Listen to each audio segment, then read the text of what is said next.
Well, good afternoon, everyone.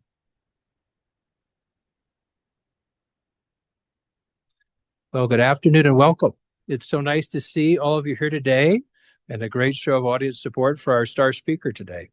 So I'll just say, I'm going to make a few comments, then hand things over to the Chancellor. But as we gather here today, I think we can think back individually as the research community. Many times we've been in this room or in an auditorium like this on campus. Over the years, I know I myself have sat in the audience here and heard some outstanding speakers from other institutions who have come and given these definitive talks, which I've enjoyed. One thing we recognized a few years ago is though we did not have a great venue to have our own faculty come and speak about their substantial research contributions in that way. So a number of years ago, we started the Chancellor's Distinguished Research Lectureships for that very reason. So we could come here, gather as a research community, listen, learn, and celebrate our key faculty. So we're going to do that tonight or this afternoon, if it will advance. So David, I'll get this all figured out before you're up here so it works for you. Here we should speak. Thank you.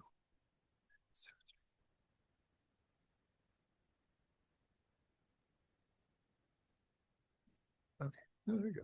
So use this. You should be able to. So all the kinks we worked up by the time you get up here, that'll be good.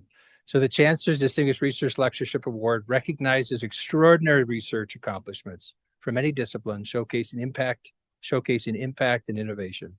Award recipients are invited to present a lecture about their research each year. So each year we've been naming 2 different individuals for this award. In our first year, we recognized Donna DeBelia and David Schwartz, who in 2024 were named and then presented their lectures. This last year, we had also 2 awardees, Annette Santoro and David Bentley. And I would note that the winners for this year have been announced. That's Wendy Court and Haida Ford. And so I'd ask you to watch for the announcements of their presentations, which are forthcoming. Would also say there's a chance, of course, to nominate people. We had very robust nominations this year. I'll say very robust. I invite you to do that. So with that and a little history of the program, I'll turn things over to Chancellor Elliman.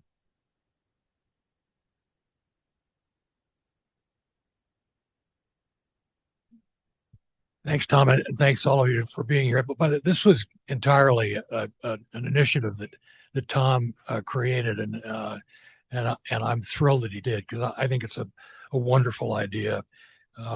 Celebrating our own is something that we should do more of. We have plenty of people that deserve that kind of credit. We are honored to have Dr. David Bentley with us today to share highlights of his esteemed career in RNA biology, which is a subject that I suspect everybody in this room knows a hell of a lot more about than I do. Dr. Bentley joined our faculty in 1998. He is a professor in the Department of Biochemistry and Molecular Genetics and a longtime leader on our campus. He co-founded and co-directed the RNA Bioscience Initiative at CU Anschutz, which, if you remember, came out of the first initial grant from the Anschutz Foundation, and was a hugely successful portion of that grant, which helped build a leading hub of RNA research and positioned our campus at the center of this rapidly evolving field. He is an international thought leader in mRNA processing and gene expression, whose studies have deepened our understanding of many, many diseases. Dr. Bentley's work has revealed key mechanisms that influence how genes are turned on and off. Again, something you know more about than I do. These insights help shape new approaches to diagnostics and therapeutics, and I think most interestingly, underpin modern mRNA-based treatments and vaccines. Eat your heart out, RFK Jr. That was an editorial comment. I apologize. Dr. Bentley is widely respected as an outstanding mentor, collaborator, and leader.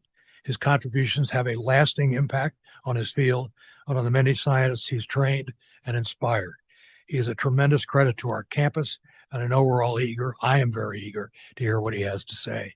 Before we do, I have the honor of presenting Dr. Bentley with his 2025 award. Dr. Flay, where's the award?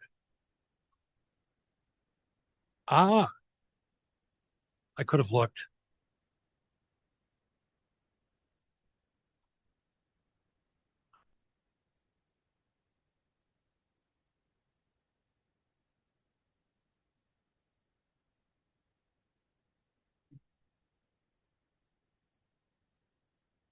Well, thank you, Dr. Elliman, very much. It is a real honor to be here presenting this lecture.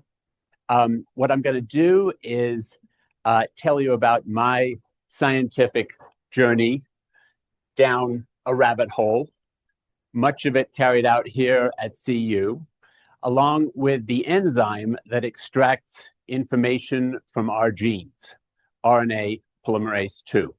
And I'm going to try and tell you a few of the life lessons that I have learned along the way. Genetic information, as Francis Crick so eloquently expressed, is transferred in one direction, from DNA to RNA to protein. This is the central dogma of molecular biology. The first step in this information transfer from DNA to RNA is a process called transcription. And the direction of protein synthesis under the instructions of messenger RNA is called translation. The transfer of the production of a messenger RNA from DNA, though, is not a one-step transformation. It involves several very fascinating steps. The first is the production of a verbatim copy of the DNA in RNA by the transcription process. This pre-mRNA, or primary transcript, then has to be matured into messenger RNA that can direct protein synthesis. And there are three main processing steps that are common to the maturation of almost all human messenger RNAs. The first is the addition of a complex chemical moiety at the 5' end of the message called the cap. The second is the splicing out of introns and the joining of exons together, the process of splicing. And the third is cutting or cleaving the RNA at the 3' end and addition of a poly A tail. So these steps of transcription and pre-mRNA processing are carried out by very fascinating machines in the nucleus of the cell.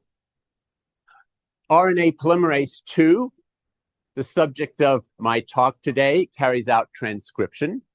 And the maturation steps are carried out by capping factors, cleavage polydenylation factors, and splicing factors. These machines are not automatons. They actually obey orders, very important regulatory orders that are directed by complex signaling pathways in the cell, signaling pathways that may go wrong in disease. And those regulatory signals control both the amount of messenger RNA that you make and the kind of messenger RNA that you make. So at this point, I guess those of you who feel you're here by mistake and need to leave, I've got good news for you, because you can leave with my main take-home message, which is that these steps of transcription and mRNA maturation do not occur independently of one another. They're in fact closely integrated, they're closely coordinated, and they are functionally coupled to one another. Furthermore, they all occur at the same time, at the same place on the gene. Don't take my word for it. As Yogi Berra said, you can observe a lot just by looking.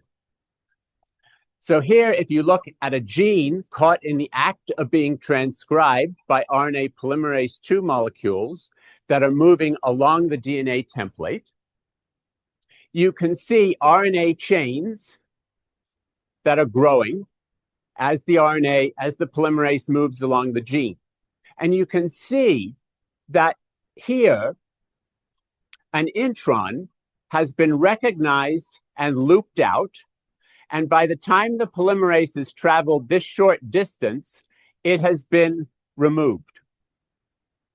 So this situation then tells us something very interesting at the outset. It's that the substrate for these mRNA processing steps is not a fully formed, complete primary transcript, but rather it's a work in progress. It's a growing RNA chain that is being extruded through a channel from the RNA polymerase at a rate on average of a couple of kilobases, a couple of thousand bases per minute. So this scenario begs a couple of questions. Do the RNA processing factors just wander around aimlessly in the nucleus and hope to bump into an RNA and act on it? Or are there perhaps specific recruitment mechanisms that have been selected for that bring processing factors to the right place?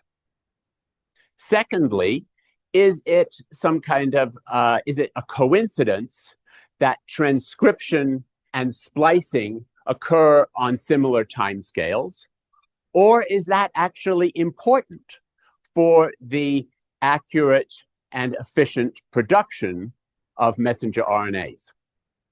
Well, long before we started investigating these questions, early workers in the field established some of the most important principles that apply to multi-step processes.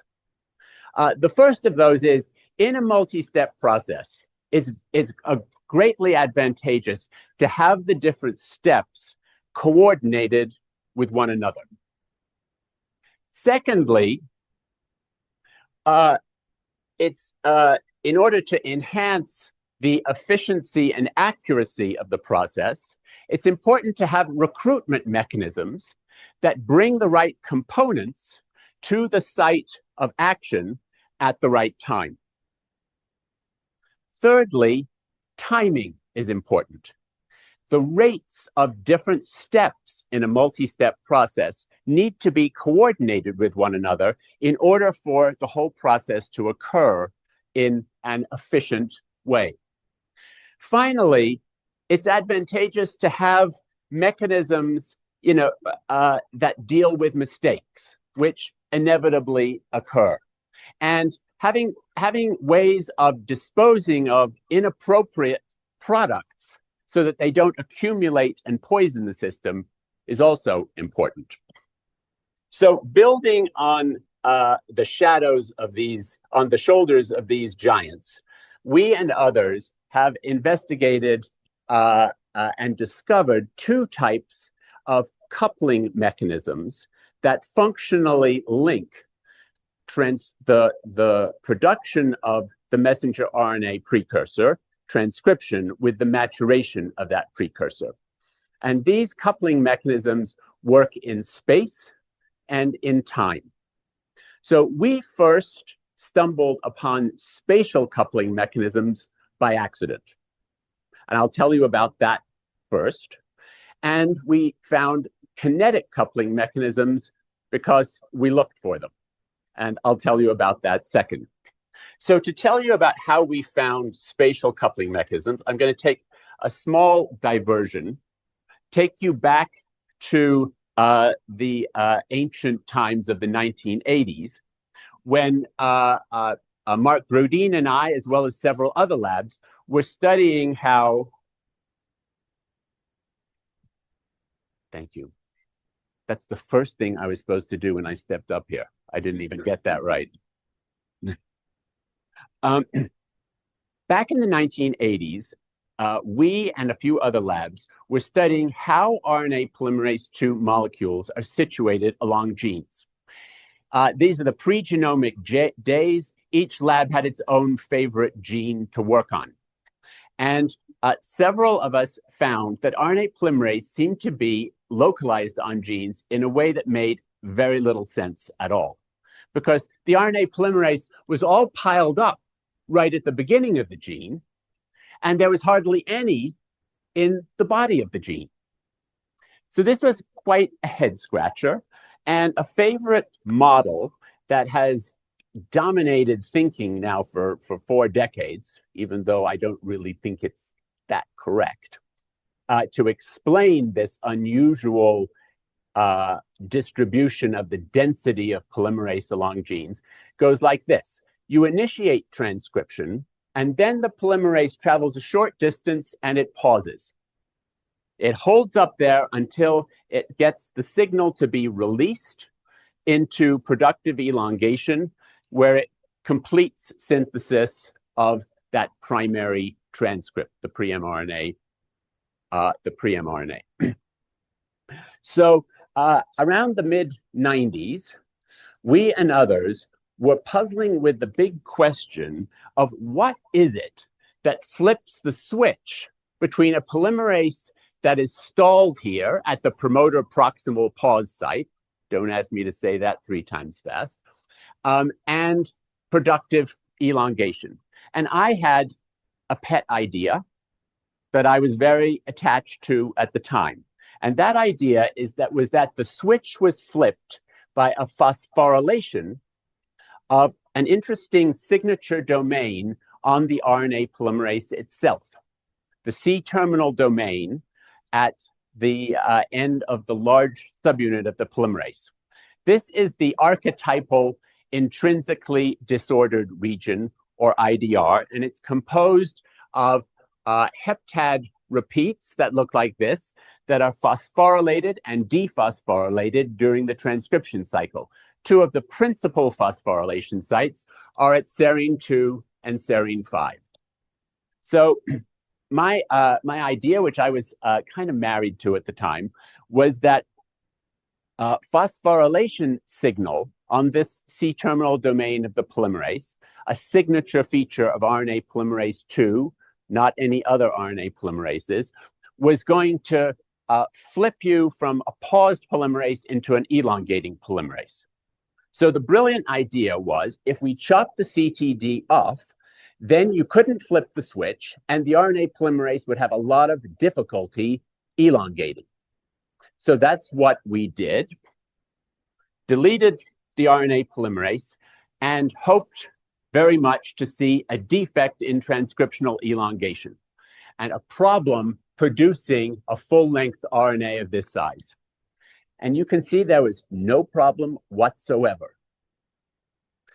This was a terribly disappointing result, which I really didn't want to believe. And so I asked people in the lab to do it over and over again, hoping to see something different, and it never happened.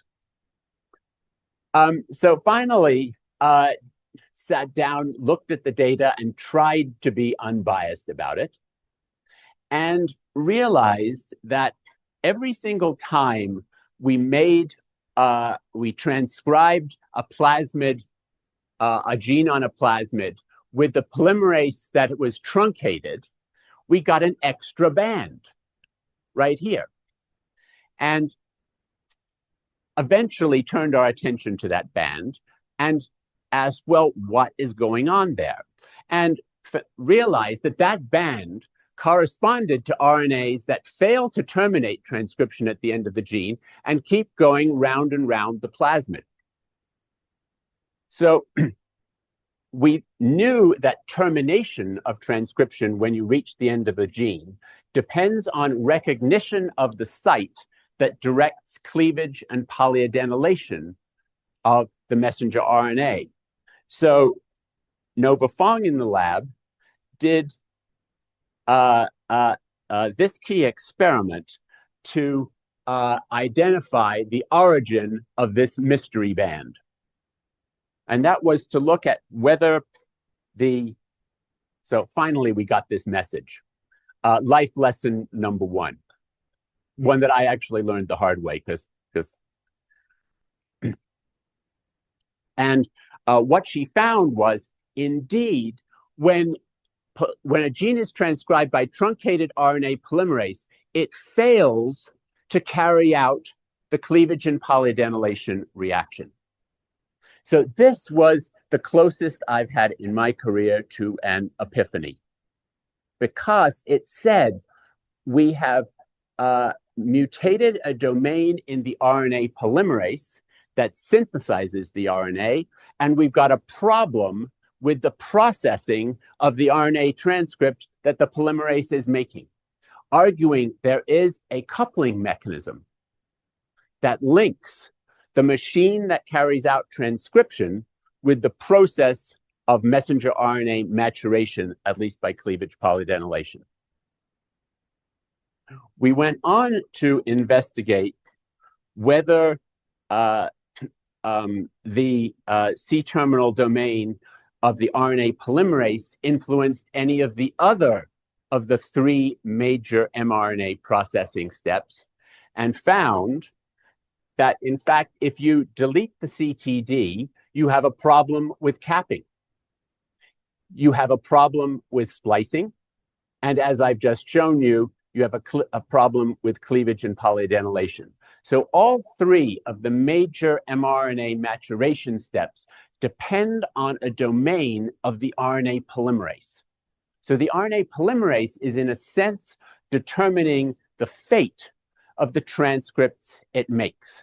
And it confers mRNA identity on those transcripts because it's essential for the mRNA-specific processing steps to be carried out: capping, splicing, cleavage, polyadenylation. So at this point, we had to really scratch our heads and think about, how could this be working? How could the RNA polymerase be influencing these maturation steps in the transcript that it's making? And here is where we needed a model. And this is what we came up with. The idea was that the RNA polymerase, and in particular its phosphorylated C-terminal domain, could be important for directing mRNA processing if it, in fact, was responsible for recruiting the RNA processing factors to the right place where they had to act on the gene. This is a model that my friend Marv Wickens coined the mRNA factory, because it is a hypothetical complex that contains the machines that synthesize and process the messenger RNA precursor. Life lesson number 2. A good model can be incredibly helpful. I would say this model, a model is good because you can interrogate it with experiments. And to tell you the truth, this model really sustained research in my lab for over 20 years. I mean, we've been interrogating this model for a long time, and it serves as something to challenge you. Try and find an experiment to shoot it down. I'll give you one example of an early interrogation of the model. We asked, well, do RNA processing factors in fact bind to the C-terminal domain as predicted by the model?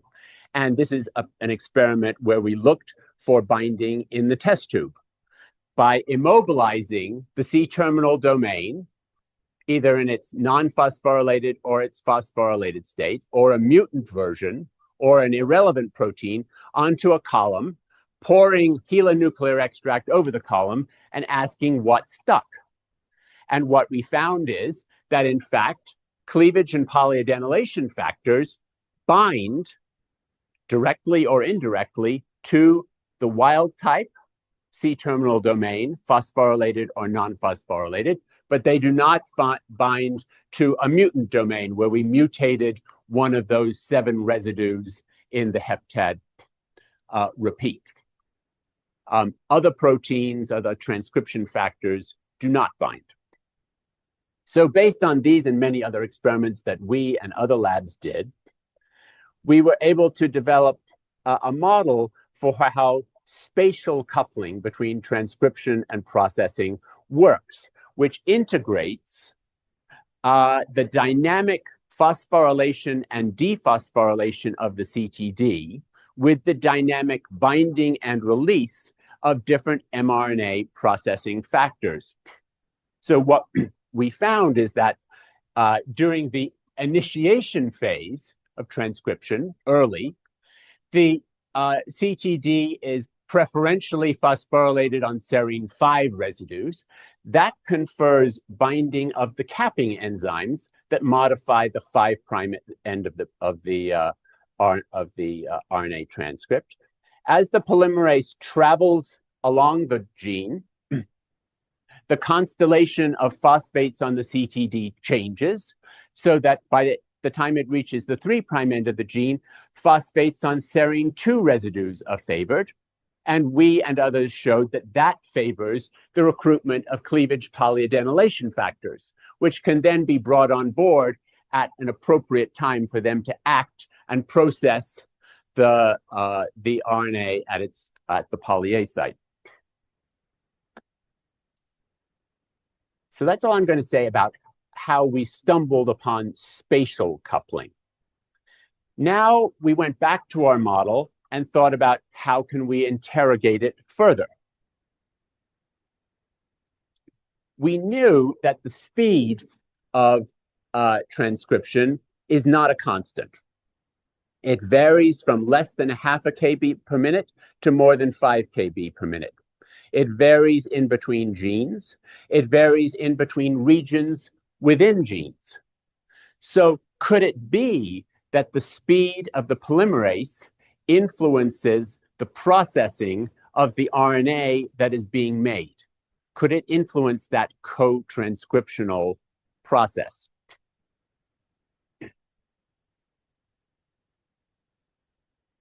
So here is where we looked for kinetic coupling. So how might speed be relevant to the processing of a growing RNA chain? One way to think about it is in terms of a window of opportunity model that my friend Alberto Kornblit was, I think, the first to coin. And the idea is that if RNA polymerase goes slow and the RNA extends slowly, then there will be a nice wide window of opportunity for events to occur at upstream sites on that growing RNA chain before they have to deal with competition from downstream sites. On the other hand, if transcription is fast and that RNA transcript is growing very rapidly, then the window of opportunity for upstream events to occur in competition with downstream events is reduced. The competitive advantage of the upstream over the downstream will be reduced because the delay between synthesis of upstream RNA elements and downstream RNA elements will be shorter. We were very interested in whether this window of opportunity model might apply to influencing alternative splicing. More than 90% of human genes produce more than one, often many different messenger RNAs as a result of alternative splicing, essentially mixing and matching of different exons together. The major mechanism of alternative splicing is the choice between skipping and inclusion of alternative cassette exons. Alternative cassette exon splicing could be influenced by transcription speed if you think about it in terms of that window of opportunity model. The idea being that if transcription is slow, recognition of the upstream 3' splice site is therefore has an advantage. the idea would be that would tend to favor recognition of this upstream site, which results in inclusion of the alternative exon. On the other hand, if transcription is fast, the competitive advantage that the upstream site has over the downstream site will be reduced, and you might then expect to favor skipping of that alternative exon. So we wanted to test this idea, and to do that, we needed to be able to manipulate the speed of the RNA polymerase in cells. And to do that, the strategy we employed was to express point mutants in the largest subunit of the RNA polymerase at highly conserved amino acid residues, residues conserved all the way down to bacteria and archaea, that regulate the speed of addition of nucleotides to the growing end of the RNA. We expressed these mutants in the context of resistance to a toxin, alpha-mannitine. So we could treat cells with this toxin, kill the host cell's RNA polymerase. Then the only polymerases that would be active would be those that had incorporated the alpha-mannitine resistant large subunit, which directed transcription to be either slow or fast relative to wild type. So the question is, what happens, if anything, to alternative splicing when you speed transcription up or when you slow it down? And the answer we got was not entirely what we expected. But message number one was, when you change the speed of transcription, you affect thousands of alternative splicing events. Alternative splicing is extremely sensitive to transcription speed, but not exactly in the way that is predicted by the simple window of opportunity model for competition between upstream and downstream 3' splice sites. In fact, rather confusingly, in most cases where there was a rate-sensitive alternative splicing event that either favored skipping or inclusion, both the slow and the fast polymerase had the same effect. Not what we were expecting, not what's strictly predicted by the window of opportunity model. So this was a bit of a head scratcher. We described this as a Goldilocks model.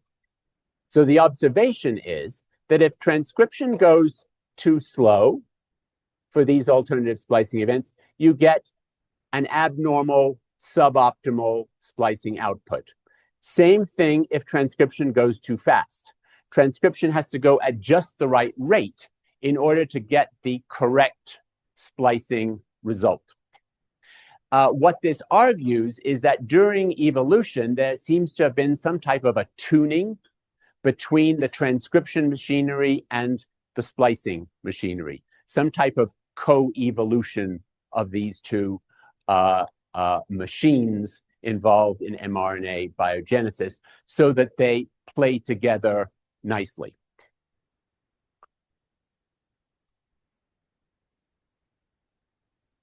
One way we thought that a Goldilocks phenomenon might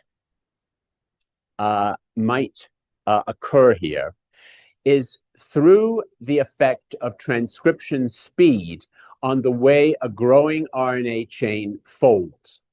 So applying the window of opportunity model to the folding of a growing RNA chain, you can see how slow transcription would favor the base pairing between proximal RNA elements that were complementary to one another. But that competitive advantage of proximal elements would be reduced if transcription elongation was fast. And this has actually been shown in vitro. Slow transcription favors the association of proximal elements. Fast transcription favors the base pairing between more distal elements.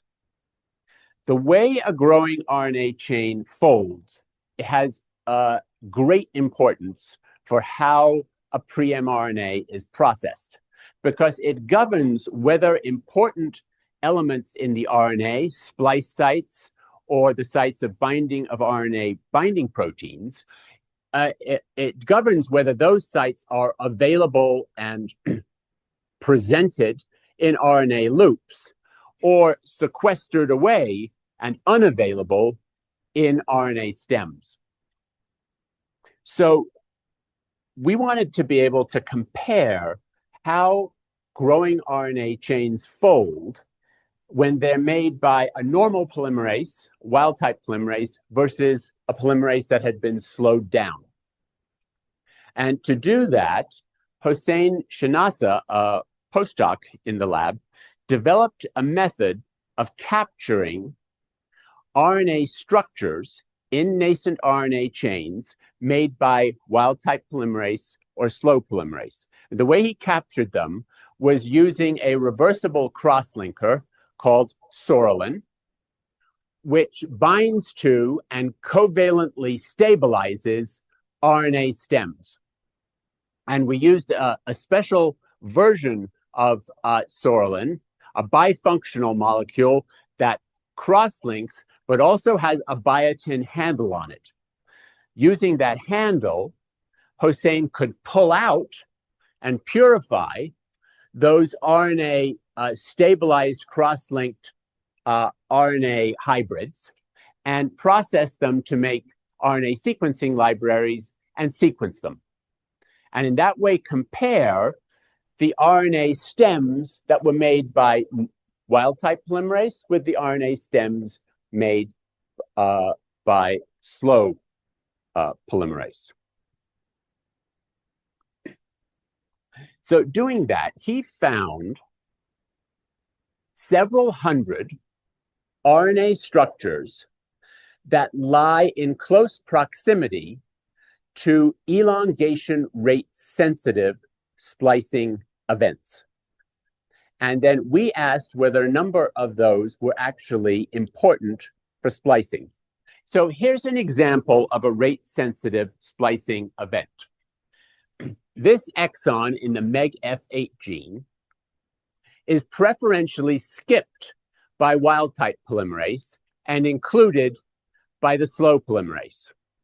Hossein found an RNA structure that putatively sequesters the 3' splice site at the beginning of this alternative exon. And he found that structure only in the wild-type cells, not in the cells expressing the slow polymerase.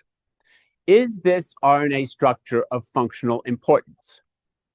He probed that by disrupting the structure by transfecting into cells an antisense oligonucleotide that would hybridize with one arm of the hybrid and blow it apart. And then ask, does that make any difference? So if you add that antisense oligo to cells that express the slow polymerase, it doesn't really do too much. But if you add that same antisense oligo to cells expressing the wild-type polymerase, bingo, you dramatically increase inclusion of the alternative exon here. The explanation for that would be that you have disrupted the structure, exposed the sequestered 3' splice site that now allows alternative exon 14 to be included. So we did this for a number of examples and think that it establishes the existence of RNA structures that form in nascent RNA in a manner that depends on transcription speed and which control the splicing of alternative exons in a number of different ways, including through the regulated sequestration, in this case, of a 3' splice site of an alternative exon. We call, or Hossein calls, these RNA elements kinetic switches. So that is one example by which speed matters. For controlling alternative splicing, we think through a mechanism of rate-sensitive RNA folding. If speed is so important, as I am trying to hammer into your heads, one might well ask, is it misregulated in disease? This is a very interesting question. It's an unresolved question, but I think it is an important area for future research. Usman Haider, a postdoc in the lab together with Nova Fong, have been investigating this question in the context of cancer, and specifically in model system of cultured human breast cells, has examined how fast is transcription in non-transformed, immortalized normal cells compared with transformed cells. And they have found that transcription is widely accelerated in transformed cells, where transformation has been driven by an activated RAS oncogene, as in this case, as well as by overexpression of the MYC oncogene, as well as by overexpression of the SRC oncogene. In each of those three cases that operate by different signaling pathways, a common feature is that transcription elongation is accelerated. Could it be, and here we're very much in the realm of speculation, that misregulated signaling in diseased cells influences transcription elongation, perhaps by targeting conserved elongation factors? A favorite candidate of mine would be the conserved elongation factor SPT5. But in one way or another, does misregulated signaling influence transcriptional elongation, and then through the magic of kinetic coupling, alter messenger RNA production? Bear in mind that a signature feature of most cancers is widespread dysregulation of alternative splicing and the production of thousands of abnormal alternatively spliced products.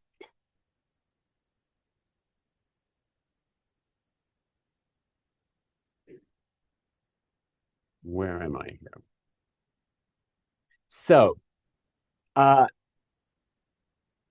speed matters. I hope you're coming around to my point of view. Begs the question then, what controls transcription speed? We really ought to get to grips with that, I think. And in some ways, the answer is relatively simple. A major determinant of the average speed of polymerase is how much time the polymerase spends at pause sites.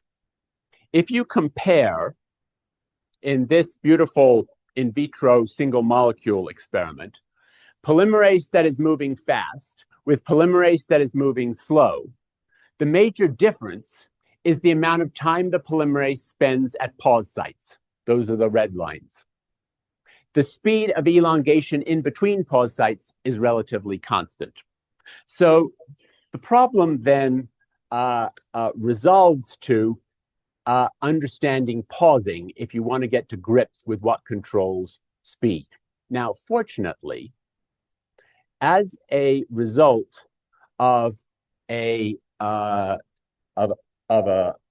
breakthrough method called NetSeq, we can identify pause sites in human cells. And I apologize, I have not acknowledged the people who developed that method. The method is called NetSeq, Nascent Elongating Transcript Sequencing. It was developed by Sterling Churchman and Jonathan Weissman at UCSF, and then improved in the lab of Nick Proudfoot at Oxford.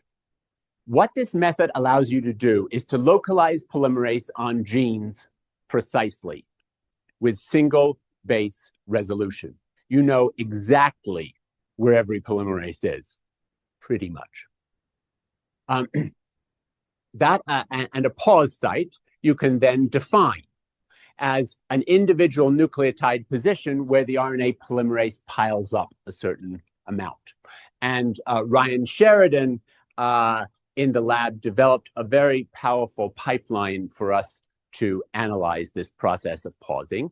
It allows us to localize and quantify with unprecedented accuracy that promoter proximal pause site that I told you about a few minutes ago, where polymerase piles up at the beginning of virtually all human genes.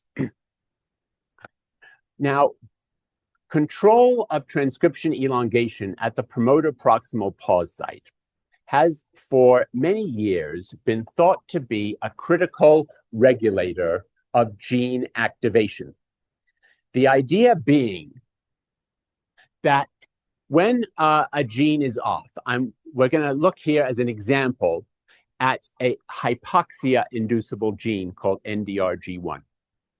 The gene is off under normoxic conditions, and that is to say, the tap has been turned off. You still see the polymerase piled up at the promoter proximal pause, but it only just barely drips into the gene body. When you turn the gene on by exposing the cells to hypoxia, now you basically turn the faucet on, and polymerases are released en masse into the gene body where they can complete synthesis of plenty of mRNAs. So the model here in Buff's terms is that the promoter proximal pause serves to preload RNA polymerases onto the gene at the tailgate party so that they are ready to hit the gene running at game time and the gene is activated. So we would like to be able to test this model. It's a very popular model. It's almost, as I think, viewed as basically written in stone fact by most people. But the fact is, it's never been tested by abolishing this promoter proximal pause and asking what happens to gene activation. The reason is, it's never been possible to get rid of a promoter proximal pause. Now, what we know about pauses by looking at their sequence is not a whole hell of a lot. We know that pauses occur preferentially at G residues that precede a pyrimidine on the sense strand of the DNA. That's good to know, but it's not really enough intelligence to be actionable with respect to trying to experimentally manipulate pauses. So this is where we sought the help of some AI collaborators at Cambridge. Nico Huynh in the lab of Mihaela van der Schaar. So these are AI researchers who have a very distinguished address. They work at the Isaac Newton School of Mathematics at Cambridge. And Nico took on the task of developing an AI-driven tool, do not ask me the details, to discriminate between pause sites and non-pause sites that Ryan in our lab provided to him. So we gave Nico the sequence of 50 bases upstream and 50 bases downstream of a few thousand pause sites and a few thousand control sites where polymerase doesn't pause. And we asked him, can you, using the magic of AI, find any features in this DNA sequence which discriminate between a pause site and a non-pause site? And so an LLM then autonomously checks for features that you couldn't possibly even imagine that discriminate between pauses and non-pauses. And to tell you the truth, I thought this was just going to generate nonsense. And it would have been pretty clear if it did. So, for example, if, as I half expected, this AI tool told me there is a sequence element 30 bases downstream of pauses that's important for pausing, I would have said BS, right? How does the RNA polymerase sense a sequence element 30 bases downstream of where it is, for example? But the fact is that the features that it identified very powerfully did discriminate between pauses and non-pauses, and those features kind of smelled right. So the most powerful, the most discriminative feature was a minimum G content in the 30 bases upstream of a pause. If G content was over a minimum value, that identified about 85% of pauses. As expected, it also identified the G pyrimidine sequence at the pause. Even more impressively, I thought, was in the minor class of pauses that don't satisfy the criterion of high upstream G content, these guys, a key feature that predicted the pausing of this minor class was upstream stacking energy of the DNA. So here we have two features, upstream stacking energy and G content, both of which basically are indicators of helix stability, are both picked out as predictors of pausing. So here, for the first time, we had some actionable intelligence. G's are important, and they were so important that we thought it's worth testing it. So the idea was, we asked, what happens if you remove all the G's at the beginning of a gene? The way we did that was to CRISPR in a sequence, 377 bases, that had no G's in it, right at the beginning of that hypoxia-inducible NDRG1 gene. And then we asked, well, what happens, if anything, to the promoter proximal pause? And what happens to hypoxia activation of that gene? So Nova made these cells and carried out NetSeq to look at pausing, and found, first of all, just to compare, these are the parental normal cells. Here is that promoter proximal pause at the beginning of the gene. Here the gene is off, here the gene is on. Now, if you insert that region of 377 bases with no G's, what you find is there's no promoter proximal pause. It's pretty much disappeared, or strictly speaking, it's down by a factor of 50. So we don't see any promoter proximal pause. We see very little pausing within the G-less sequence. It's only when polymerase gets further downstream into the gene that you see pause sites.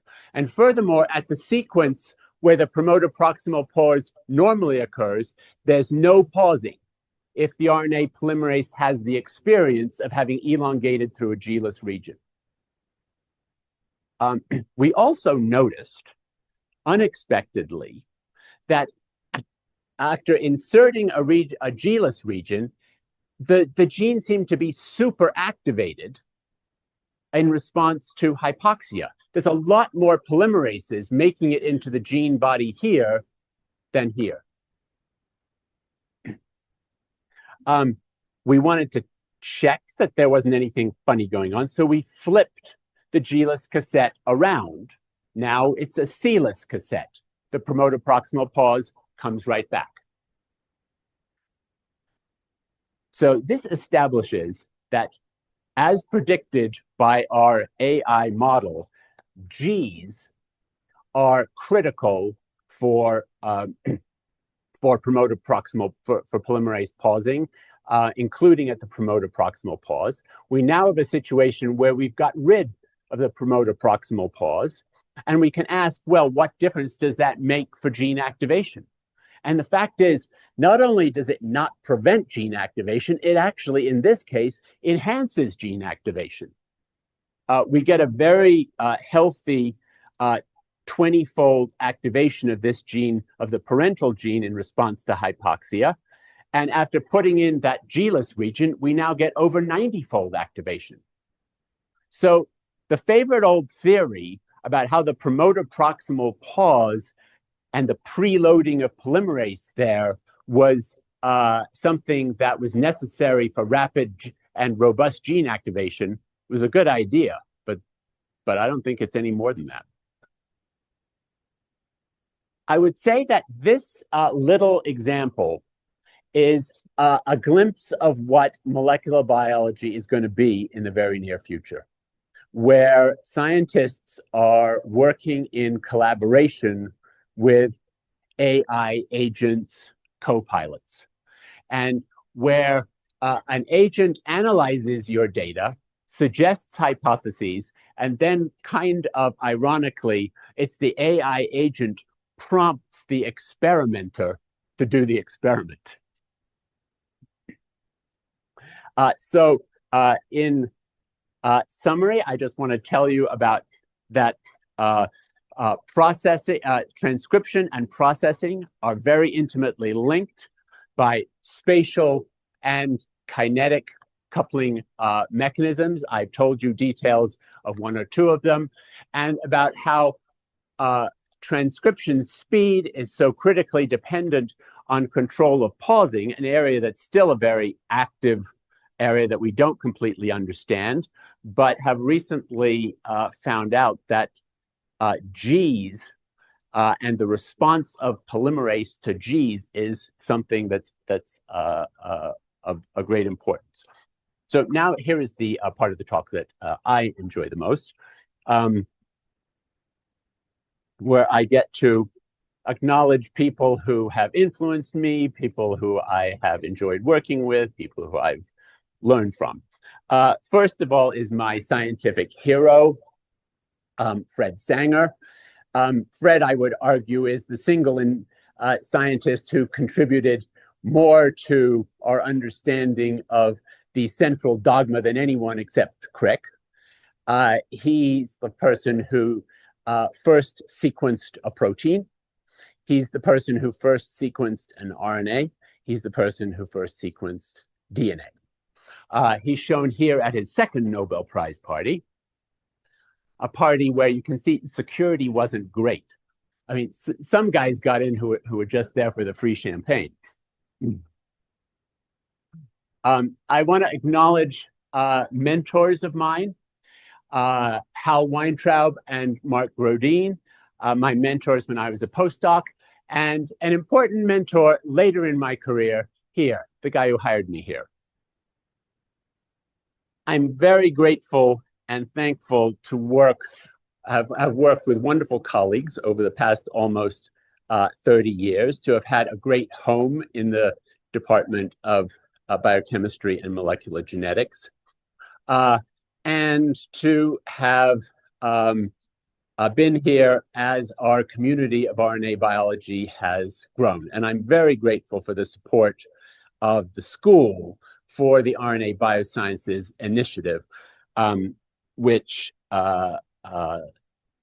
Chancellor Ellerman mentioned has made such an enormous difference, certainly to me and others here. There have been many wonderful students and postdocs I've had the privilege of working with over the years. I can't mention them all. Here are some of them. And I just want to give a shout out to two especially important people who have been mainstays of research in my lab for many years. And they are two PRAs, Ben Erickson, who I see here, has been with me for many years and has been hugely supportive of many projects in the lab. And lastly, and most of all, Nova Fong, who's been with me for over 30 years. and has participated in, sorry.